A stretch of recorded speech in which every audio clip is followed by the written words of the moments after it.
ఆంధ్రప్రదేశ్ 2024 ఎన్నికల్లో కూటమి ప్రభుత్వం అధికారంలో రావడానికి కారణమైనటువంటి ప్రధానమైనటువంటి సామాజిక వర్గం కాపు సామాజిక వర్గం. బలంగా ఉన్నటువంటి ఉమ్మడి ఉభయ గోదావరి, ఉత్తరాంధ్ర, ఇటు కృష్ణా, గుంటూరు, నెల్లూరు జిల్లాలకు సంబంధించినటువంటి కాపుల్లో ఒక విధమైన అసంతృప్తి, వ్యతిరేకత క్రమక్రమంగా పెరుగుతోందనే వాదన గత కొద్ది కాలంగా వినిపిస్తుంది. దీనికి అనుగుణంగానే ఇటీవల తాజాగా విశాఖలో కాపు సామాజిక వర్గ నేతలు సమావేశమయ్యారు. ఈ సమావేశంలో కీలకమైన నిర్ణయాలు తీసుకున్నారు. ముఖ్యంగా వచ్చే ఎన్నికలకు సంబంధించి ఇటు స్థానిక సంస్థల ఎన్నికలకు సంబంధించిన సమాచారం తెలుస్తుంది. దీనిపై మాట్లాడేందుకు మనతో జాయిన్ అవుతున్నారు రాజమండ్రి నుంచి ప్రముఖ న్యాయవాది ఉమామహేశ్వరి గారు. నమస్తే మేడం. నమస్కారం సార్. మేడం, విశాఖపట్నంలో కాపు సామాజిక వర్గ నేతలు ఇటీవల కీలకమైనటువంటి సమావేశం అయ్యారు. కీలకంగా కొన్ని కీలక నిర్ణయాలు కూడా తీసుకున్నారు. ముఖ్యంగా 2029 ఎన్నికలకు సంబంధించి కానీ లేదా రానున్నటువంటి స్థానిక సంస్థల ఎన్నికల్లో ఎలాంటి వైఖరి అవలంబించాలనే విషయంలో. అసలు ఏంటి మేడం ఆ మీటింగ్ విషయాలేంటి? కాపులు ఎందుకు అసంతృప్తిగా ఉన్నారంటే మీరేం చెప్తారు?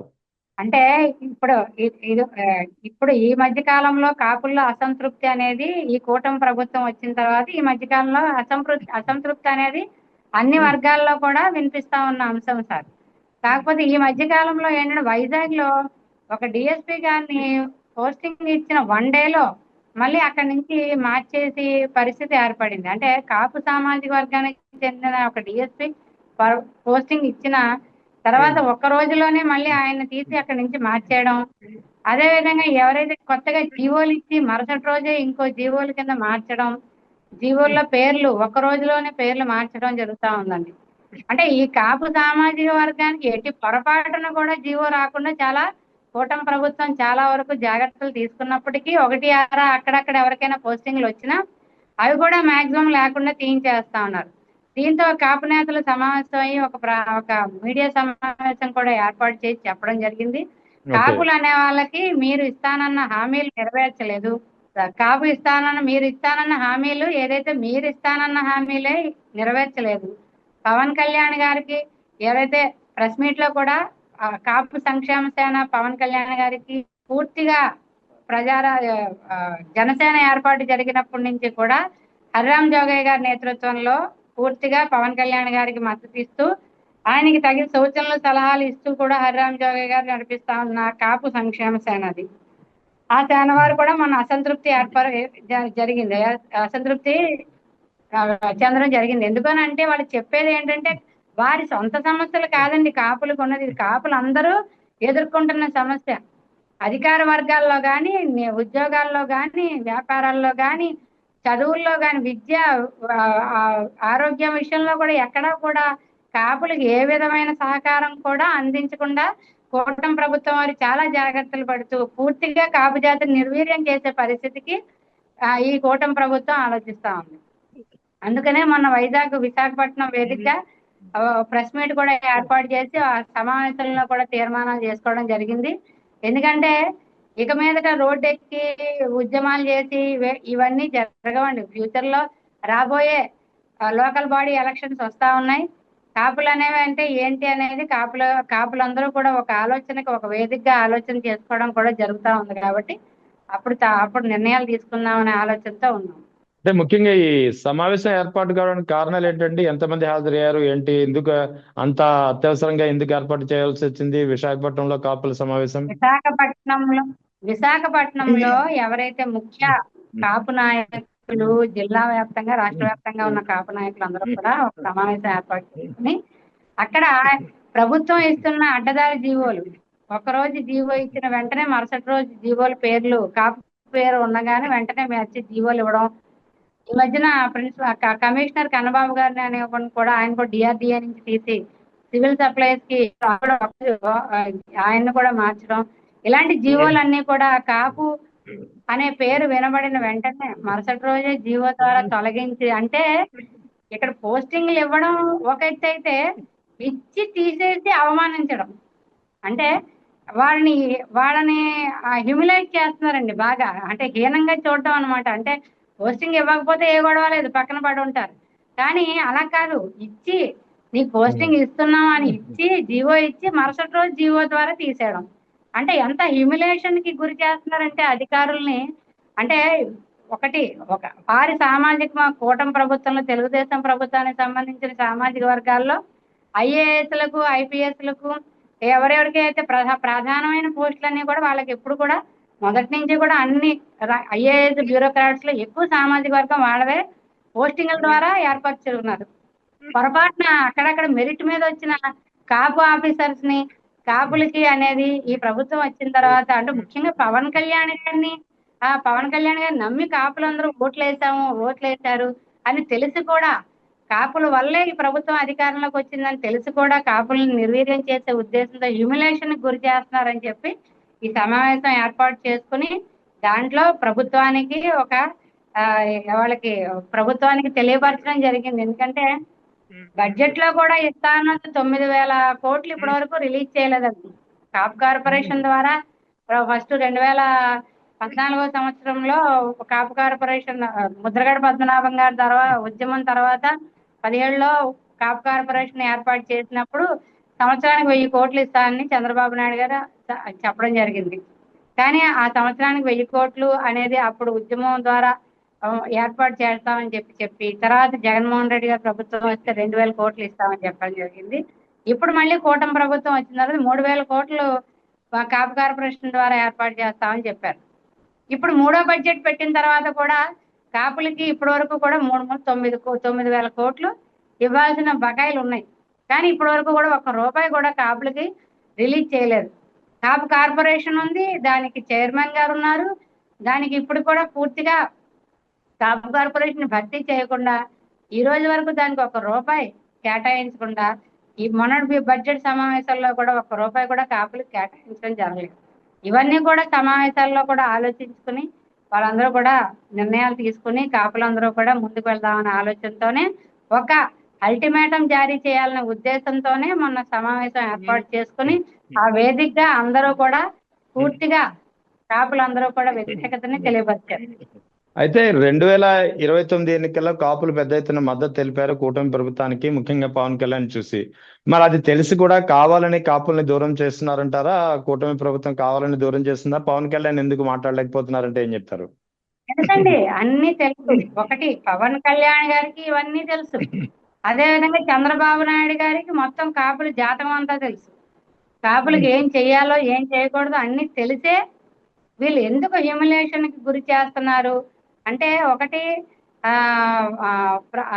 కాపులందరూ కూడా పవన్ కళ్యాణ్ గారితో ఉంటారని చెప్పేసి ఎప్పుడైతే చంద్రబాబు నాయుడు గారు జైల్లో ఉన్నప్పుడు పవన్ కళ్యాణ్ గారు వచ్చి మద్దతు తెలియపరిచి మేము మీ వెనక ఉంటామని చెప్పి ఆయన తెలియపరిచిన తర్వాత కాపులందరినీ మీరందరూ పెద్దన్న పాత్ర పోషించండి, మనకు మంచి నేను కాపు జాతిలో పుట్టిన వాడినే, నాకు కాపు పౌరుషం ఉంది, మీరందరూ నా వెనక నిలబడండి, నేను జాతి కోసం నేను ప్రశ్నిస్తాను, నేను అందరికీ హామీ ఇస్తున్నాను ఈడబ్ల్యూఎస్ రిజర్వేషన్ గురించి అని దేనికైనా చెప్పడం జరిగింది. అదే కాపులందరూ కూడా పూర్తిగా నమ్మి ఈ రోజు వరకు అంటే ఎప్పటి నుంచో అడగని వాళ్ళకి అడిగిన వారికి కూడా రిజర్వేషన్లు ఇచ్చిన సందర్భంలో 60 ఏళ్ల నుంచి పోరాడుతున్న కాపులకి ఉన్న సమస్యలు తెలుసు. చంద్రబాబు నాయుడు గారికి పూర్తిగా అవగాహన ఉంది. అదేవిధంగా ఇప్పుడు కాపుల్లో కాపుల్లో ఇప్పుడు జరుగుతున్న అసహనం కూడా పవన్ కళ్యాణ్ గారి దృష్టిలోకి కూడా వెళ్ళింది.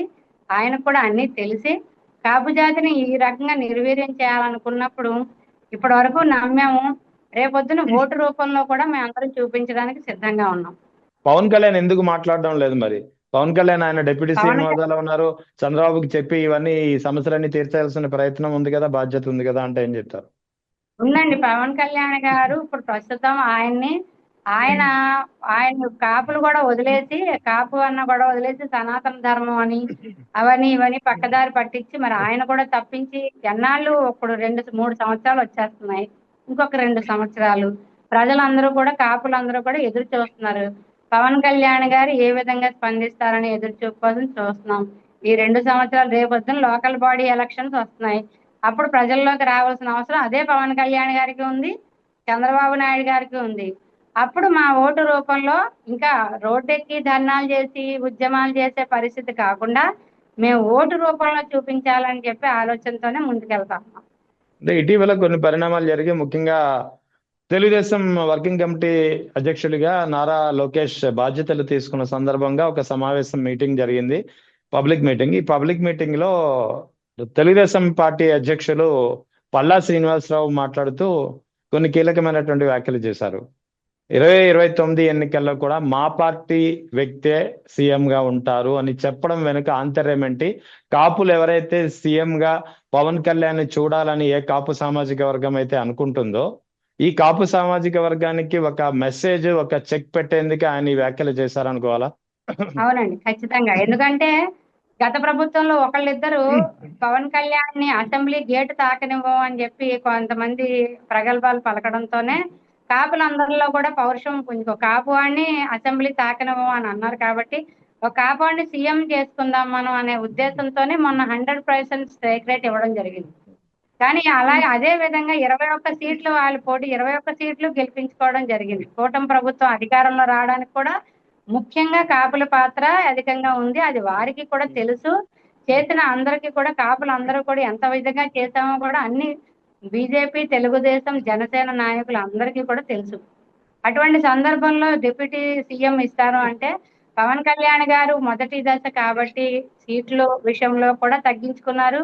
అదే విధంగా యాక్చువల్ గా ఈ తాలే ఒక షేర్ అడగాలి 2 సంవత్సరాలు, 2.5 సంవత్సరాలు, 2.5 సంవత్సరాలు లేదా 3 సంవత్సరాలు, 2 సంవత్సరాలు అనే విధంగా ఒక సీఎం కుర్చీనే షేరింగ్ చేసుకునే విధంగా బాగుంటదని చెప్పి హర్రామ్ జోగయ్య గారు కూడా గతంలో చెప్పడం జరిగింది. అదే అటువంటి అప్పుడు నాకు సూచనలు ఇవ్వద్దు, నా నిర్ణయం నాకుంది, నేను ఒక ప్రభుత్వాన్ని ఏర్పాటు చేసే దిశగా నేను వెళ్తున్నాను కాబట్టి నాకు ఆటంకాలు కలగజేయొద్దని చెప్పి పవన్ కళ్యాణ్ గారు ఆ రోజు ఆయన స్పందించడం కూడా జరిగింది. అదే విధంగా మేమందరం కూడా ఈయన డిప్యూటీ సీఎం అవుతున్నాడు కాబట్టి అంటే సీఎం భాగస్వామ్యంలో డిప్యూటీ సీఎం కి చాలా పాత్ర ఉంటుంది. సీఎం ఏదైనా నిర్ణయాలు తీసుకోవాల్సి వచ్చినప్పుడు డిప్యూటీ సీఎం సలహాలు కూడా తీసుకోవాల్సి ఉంటుంది. కాబట్టి డిప్యూటీ సీఎం ఈ సంవత్సరం అయితే వచ్చే ఎలక్షన్ లోనైనా మనం పూర్తి స్థాయి జనసేనని బలోపేతం చేసి పవన్ కళ్యాణ్ ని సీఎం చేసుకోవాలనే ఉద్దేశంతో కాపులందరూ ఉన్నప్పటికీ ఈయన ప్రభుత్వం ఏర్పడిన సంవత్సర కాలంలోనే అసెంబ్లీలోనే వచ్చే 15 సంవత్సరాలు కూడా సీఎం చంద్రబాబు నాయుడు గారే ఉంటారు అని చెప్పేసి ఆమె కామెంట్ చేసినప్పటి నుంచి కూడా చాలా వరకు కాపుల్లో అసహనం కొనసాగుతూనే ఉంది. కానీ చంద్రబాబు నాయుడు గారినే కదా సీఎం అన్నాము, చంద్రబాబు నాయుడు గారు కాకపోతే నెక్స్ట్ మనమే కదా సీఎం అనే ఆలోచనతో పవన్ కళ్యాణ్ గారు ఒక సంకేతం పంపించడం జరిగింది. కానీ ఇప్పుడు లోకేష్ గారిని వర్కింగ్ కమిటీ ప్రెసిడెంట్ చేసి కాబోయే సీఎం అని పల్లా శ్రీనివాసరావు గారు ఏదైతే మీటింగ్ లో 2029లో కూడా మన పార్టీ వారే సీఎం అవుతారని ఆయన చెప్పడం, పక్కనున్న లోకేష్ గారు దానికి వంగి వంగి నమస్కారాలు పెట్టడం, ఇవన్నీ కూడా చూసాం. అంటే వాళ్ళు ఆయనతో పలికించారు ఒక పలుకు. ఎందుకునంటే రాబోయే ఎలక్షన్ లో మనమే సీఎం అని చెప్పి పార్టీ ప్రెసిడెంట్ పల్లా శ్రీనివాసరావు గారు అంటే తెలుగుదేశం పార్టీ అధ్యక్షుడు.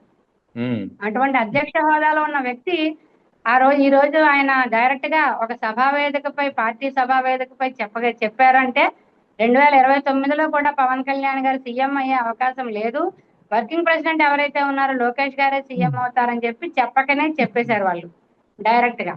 ఇప్పుడు కూడా కాపు సీఎం అయ్యే అవకాశం గతంలో లేదు కాబట్టి పవన్ కళ్యాణ్ గారు ఈ డిప్యూటీ సీఎం తోనే ఈ పదవితోనే సరిపెట్టుకుంటారా, ఇక మీదట స్వతంత్రంగా బయటకు వస్తారా, లేదా ఒక నిర్ణయాలు తీసుకుంటారా అనేది పవన్ కళ్యాణ్ గారు ఆలోచించుకుంటే దాని మీద కాపులు మద్దతు ఇవ్వాలా లేదా అని కాపులు కూడా ఆలోచించుకుంటారు. అంటే ఇప్పుడు దాకా పవన్ కళ్యాణ్ గారే అంటే కాపులు, కానీ ఇప్పుడు పవన్ కళ్యాణ్ గారు వేరు, కాపులు వేరు అనే పరిస్థితి ఫ్యూచర్ లో ఏర్పడబోతుందండి.